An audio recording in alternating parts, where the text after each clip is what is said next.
ఇందాక వెంకట్ నాయక్ గారు చెప్పారు. ఏదైతే 42% బీసీ రిజర్వేషన్ అంటున్నారో, మిగతా కార్యక్రమాలు ఇవన్నీ ఉన్నాయో, వాటి వల్లే కొంత ఆలస్యం అవుతుంది అని చెప్తున్నారు. కానీ ఇక్కడ ప్రతిపక్షాలుగా మీరంటున్నది ఏంటి అంటే, ప్రభుత్వం పట్ల గ్రామాల్లో ప్రజల్లో వ్యతిరేకత ఉంది కాబట్టే కాంగ్రెస్ ప్రభుత్వము ఎలక్షన్‌లు కండక్ట్ చేయటానికి భయపడుతుంది అనేది. అట్లా 42% రిజర్వేషన్‌లో కూడా చిత్తశుద్ధి లేదు ఈ ప్రభుత్వానికి అని. సో, ఏం చెప్పదలుచుకున్నారు? అంటే జూలైలో ఉండబోతున్నాయని ఒక చర్చ జరుగుతుంది కాబట్టి, ఏం చెప్పదలుచుకున్నారు దాని గురించి? అందరికీ గుడ్ ఈవినింగ్ అండి. ఈరోజు పంచాయతీ ఎన్నికల విషయంలో గత సంవత్సరం ఫిబ్రవరికే అసలు గ్రామ పంచాయతీ ఎన్నికలు నిర్వహించాల్సి ఉండే. సంవత్సరం అయిపోతున్నా కూడా ఇప్పటికీ గ్రామ పంచాయతీ ఎన్నికల విషయంలో ప్రభుత్వం మీనమేషాలు లెక్కిస్తుంది. అయితే వీళ్ళు ప్రతిసారి ఏమంటున్నారు, బీసీల రిజర్వేషన్ల కోసమే మేము ఇన్ని రోజుల పాటు ఆపుతున్నాం కాబట్టి అవి తేలే వరకు పెట్టాలా వద్దా అనేటువంటి సందిగ్ధంలో ఈరోజు ప్రభుత్వం ఉన్నది.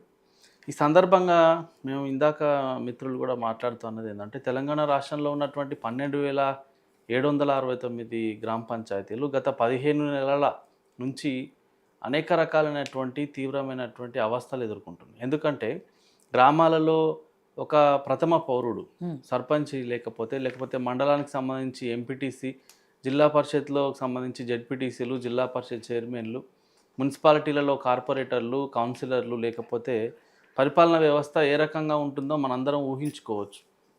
గత సంవత్సర కాలంలో ఈ అనేక రకాలైనటువంటి సమస్యలు ఈరోజు పంచాయతీ ఎన్నికలు, స్థానిక సంస్థల ఎన్నికలు పెట్టకపోవడం వల్ల సమస్యలన్నీ కూడా అట్లనే తిష్ట వేసుకొని కూర్చున్నాయి. ప్రభుత్వం బీసీ రిజర్వేషన్ల పేరిట ఇప్పటికీ నిర్వహించకపోవడానికి కారణాలు ఏంటో మాకైతే అర్థం కావటం లేదు. ప్రతిసారి వీళ్ళు రిజర్వేషన్లను ముందుకు తీసుకొచ్చి ఎన్నికలను జాప్యం చేస్తూ ఉన్నారు తప్ప, ఈరోజు అడుగుతున్నది ఏందయ్యా అంటే, మీరు ఎందుకు బీసీ రిజర్వేషన్ల పట్ల ఆ రోజు కామారెడ్డి డిక్లరేషన్లో ఇచ్చిన విధంగా వచ్చిన 6 నెలల్లోనే మేము బీసీ రిజర్వేషన్లను అమలు చేస్తామని చెప్పారు. కానీ ఇప్పటి వరకు సంవత్సరం దాటిపోయింది కదా మీరు ఎన్నికల్లో గెలిచి కూడా. మరి ఇప్పటికీ ఎందుకు మీరు తేల్చట్లేదో ఒకసారి ఆలోచన చేయాల్సినటువంటి అవసరం ఉన్నది.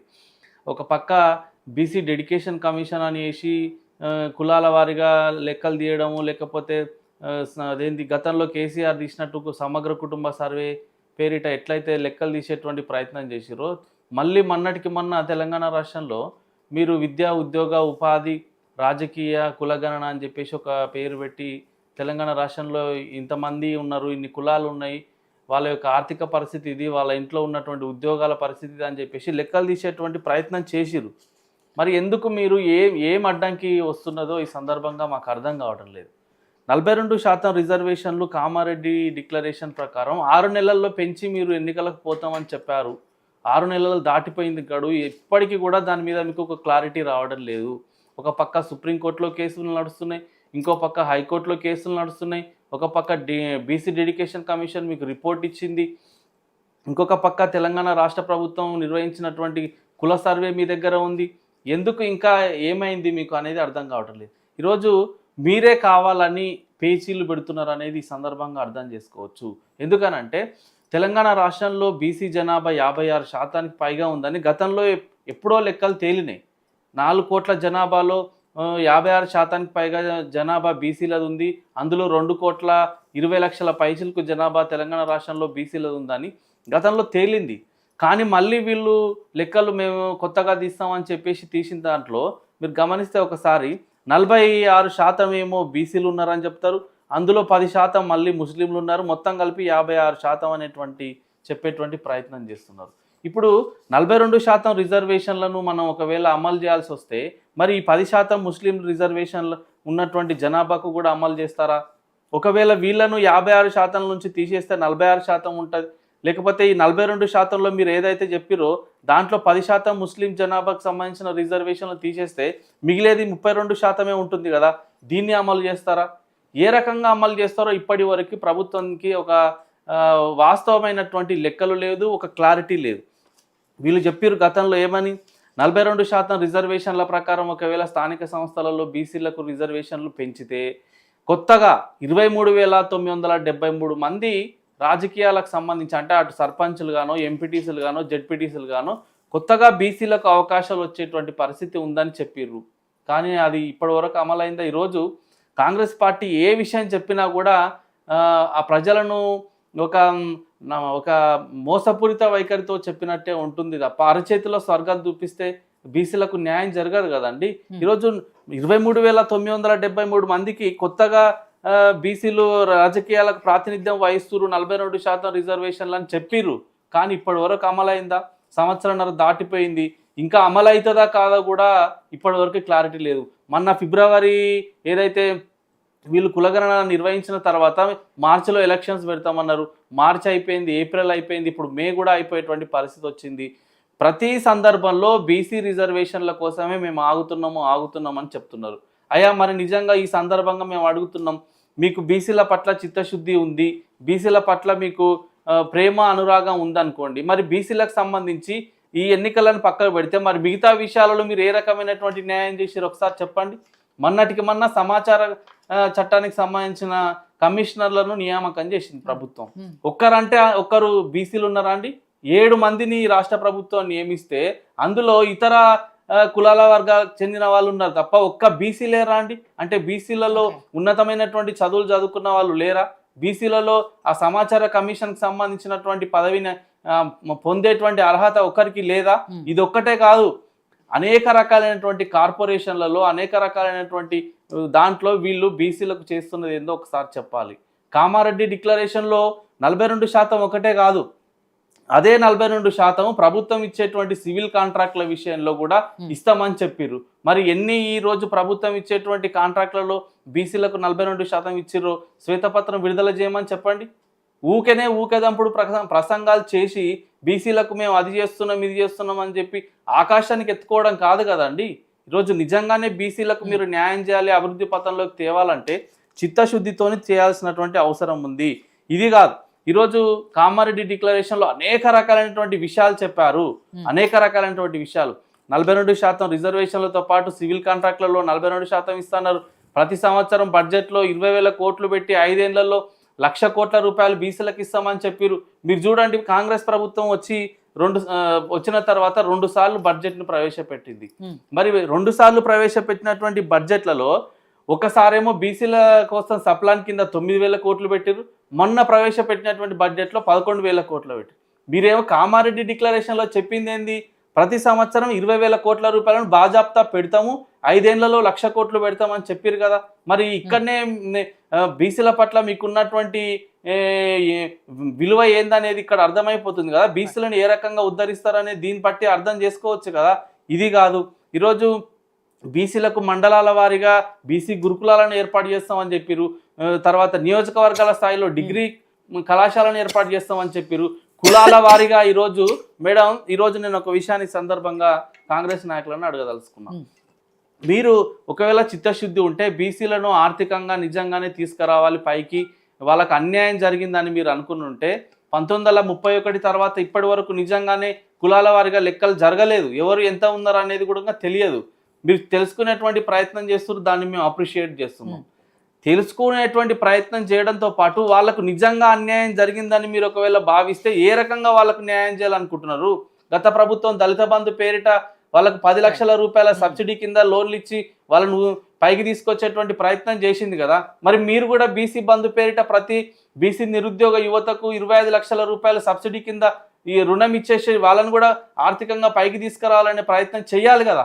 అవేవి చేయకుండా కేవలం వీళ్ళు ఈరోజు మేము అది చేస్తాం ఇది చేస్తాం అని చెప్తున్నారు. ఒక్కటంటే ఒకటి మీరు చెప్పండి మేడం. ఈరోజు రాష్ట్రానికి సంబంధించినటువంటి కార్పొరేషన్ల విషయ నియామకంలో కానీ, బీసీల నియామకంలో కానీ, ఇతర ఏ సమాచార హక్కు కమిషన్ సంబంధించింది కానీ, ఇతర ఏ వాటిలో కూడా ఈరోజు మంత్రివర్గంలో కూడా ఈరోజు ఇద్దరు మాత్రమే బీసీలు ఉన్నారు. ఏ రకంగా వీళ్ళు న్యాయం చేస్తారు బీసీలకు ఒకసారి ఆలోచన చేయండి. రెండోది, ఈరోజు మీకు ఒక విషయం చెప్తాను. పంచాయతీ ఎన్నికలు పెట్టడానికి మీకు ఎందుకు ఏ నిబంధన అడ్డం వస్తుందో మీరు చెప్పండి.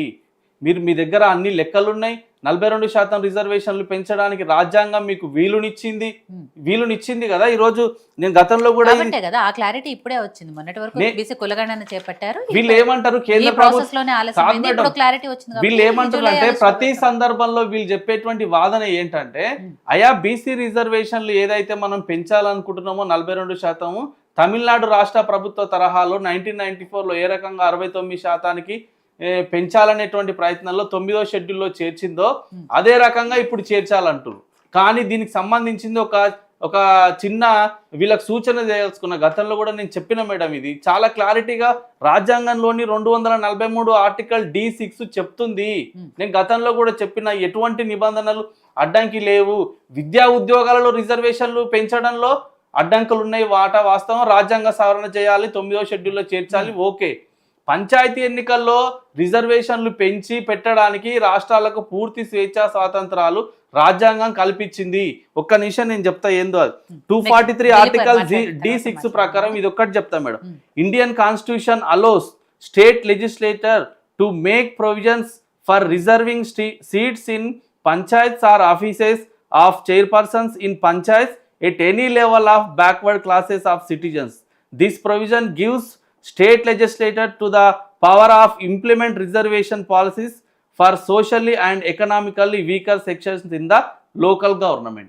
చాలా క్లారిటీగా ఉంది కదా మేడం. ఈరోజు రాజ్యాంగము 243 ఆర్టికల్ D6 ప్రకారము స్థానిక సంస్థల్లో ఎన్నికలు నిర్వహించేందుకు రాష్ట్రాలకు రిజర్వేషన్లు పెంచుకునేందుకు పూర్తి స్వేచ్ఛ స్వాతంత్రాలు హక్కును ఇచ్చింది.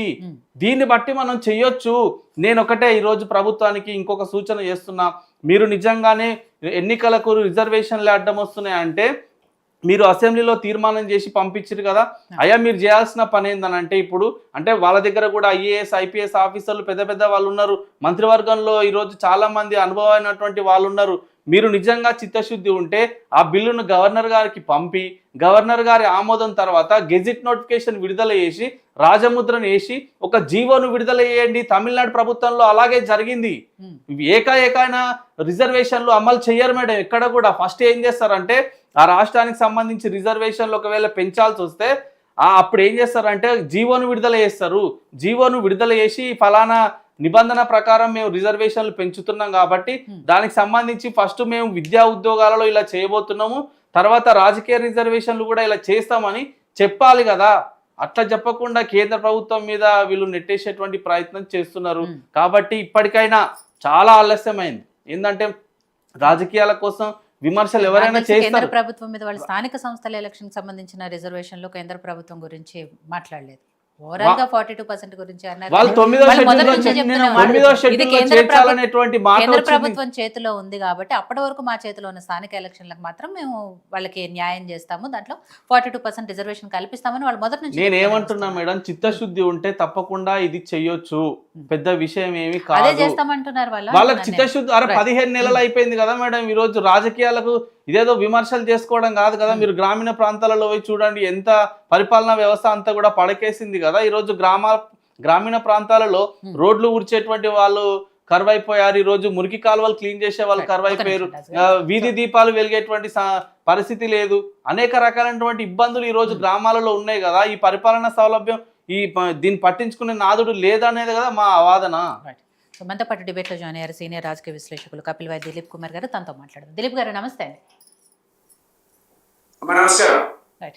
సో దిలీప్ గారు, ఈ స్థానిక సంస్థల ఎలక్షన్లు వాయిదా పడుతూ లేకపోతే ఆలస్యం అవుతూ రావడానికి రకరకాల కారణాలు. ప్రభుత్వం తరపు నుంచి వాళ్ళ వర్షన్ వాళ్ళకు ఉంది, ప్రతిపక్షాలు వాళ్ళ విమర్శలు వాళ్ళకు ఉన్నాయి, ఎందుకు లేట్ అవుతుంది అనే విషయంలో. బట్ యాజ్ ఎ అనలిస్ట్ మీ విశ్లేషణ ఎలా ఉంది? ఎందుకు ఆలస్యం అవుతూ వస్తుంది? ఎప్పటి వరకు జరిగే అవకాశాలు ఉన్నాయి? ఎందుకంటే జూలై ఆగస్టులో జరిగే అవకాశాలు ఉన్నాయనేదే చర్చ జరుగుతుంది కాబట్టి మీ విశ్లేషణ ఎలా ఉంది? మీ అంచనాలు ఎలా ఉన్నాయి? ఒకటి, ఈ ప్రభుత్వం ఈ రోజు పరిస్థితిలో